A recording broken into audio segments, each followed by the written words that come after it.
একটি মাত্র ডিম দিয়ে কিভাবে আপনারা একটা পারফেক্ট পুডিং তৈরি করবেন সেই রেসিপি থাকছে আজকে আপনাদের জন্য। পুডিং ডেজার্টের মধ্যে একটি অন্যতম রেসিপি। এই রেসিপিটা অ্যাকচুয়ালি কম বেশি আমরা সবাই জেনে থাকি, কিন্তু একটি মাত্র ডিম দিয়েও যে পুডিং হয় সেটা কিন্তু অনেকেই জানেন না। তো তাদের জন্য থাকছে আজকের recipe. Hello everyone, welcome to cook and cook. তো প্রথমে এখানে আমি একটি নিয়ে নিচ্ছি একটা রুম টেম্পারেচারে থাকা ডিম। এরপরে এখানে দিয়ে দিচ্ছি আমি 3 টেবিল চামচের মতো চিনি। একটা ডিমের পুডিংয়ের জন্য 3 টেবিল চামচ চিনি কিন্তু যথেষ্ট। এরপর আমি একটা হ্যান্ড হুইস্কের সাহায্যে ডিম আর চিনিটাকে ভালো মতো একটু বিট করে নিব, চিনিটা যতক্ষণ না পর্যন্ত একটু গলে যাবে। যখন চিনিটা ভালো মতো গলে যাবে এরপর আমি এখানে অ্যাড করছি দুধটা কিন্তু আপনারা একটু বুঝে শুনে অ্যাড করবেন। এখানে আমি 1 কাপ দুধ নিয়েছি, কিন্তু আমি এখানে পুরোপুরি 1 কাপ দুধ ব্যবহার করব না।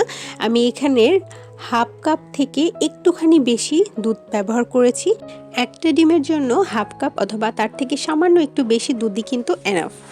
এরপর আমি এখানে অ্যাড করে দিয়েছি একটু ভ্যানিলা এসেন্সটা একেবারেই সামান্য। আপনারা দেখতে পাচ্ছেন আমার এখানে 1 ফোঁটা দিতে গিয়েছি, বাট 2 ফোঁটা পড়ে গিয়েছে, 1 ফোঁটাই কিন্তু যথেষ্ট।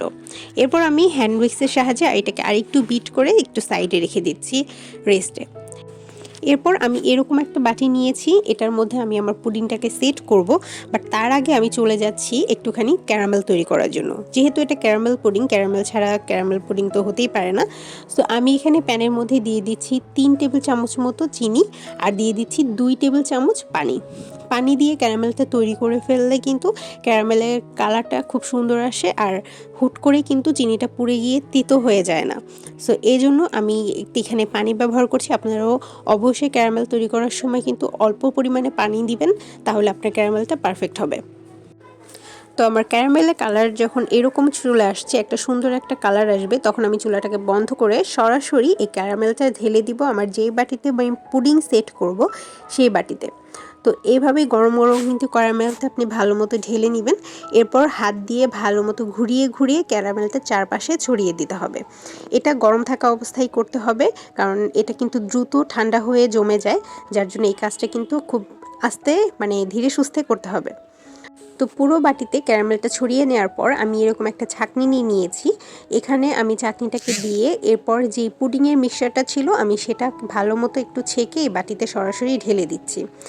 এইভাবে একটু ছেঁকে নিলে তাহলে যে ডিমের এক্সট্রা যে সাদা অংশের লাম্পসগুলো থাকে সেটা কিন্তু আপনারা রিমুভ করে দিতে পারেন। সেটার জন্য পুডিং কিন্তু খুব ভালোভাবে ভেতর থেকে পারফেক্ট হয়। এরপর চুলায় প্যান বসিয়ে আমি এখানে দিয়ে দিচ্ছি এরকম একটা স্ট্যান্ড। এরপর দিয়ে দিচ্ছি এখানে পানিটা এমনভাবে দিতে হবে যাতে বাটির অর্ধেকেরও কম ডুবে থাকে, কিন্তু বাটির ভেদ করে যাতে পানি বাটির ভেতরে ঢুকে না যায়। তার আগে কিন্তু আমি এরকম বাটিটাকে ভালো মতো মুখ বন্ধ করে নিয়েছি। আপনারা চাইলে যে সিলিকন পেপার আছে সেটা দিয়েও কিন্তু বাটি এরকম আটকে দিতে পারেন। এরপর এরকম একটা লবঙ্গ অথবা পেপার দিয়ে এরকম ভালো করে এইরকম ঢাকনাগুলো যে ফুটো থাকে সেটা কিন্তু ভালো মতো বন্ধ করে দিতে হবে, যাতে এই হাওয়াগুলো বাটির ঢাকনার ভেদ করে বেরিয়ে না আসতে পারে। তো মোটামুটি আমি 20 মিনিট এটাকে ভালো মতো কুক করেছি। 20 মিনিট পর আমি চুলা বন্ধ করে দিব এবং ভালো মতো একটু চেক করে নিচ্ছি। এরকম একটা কাঠির সাহায্যে আমি কাঠিটাকে ভালো মতো পুডিংয়ের মধ্যে দিব। যদি কাঠির সাথে কিছু উঠে না আসে তাহলে মানে বুঝবেন আপনার পুডিং একদম পারফেক্ট হয়ে গিয়েছে। সো ব্যাস, ফাইনালি আমার পুডিংটা কিন্তু একদম পারফেক্ট। তো দেখতেই পাচ্ছেন একটি মাত্র ডিমের পুডিং কিভাবে তৈরি করতে পারবেন, তাও এত পারফেক্টভাবে, যেটা কিন্তু একদম নরম হয়নি।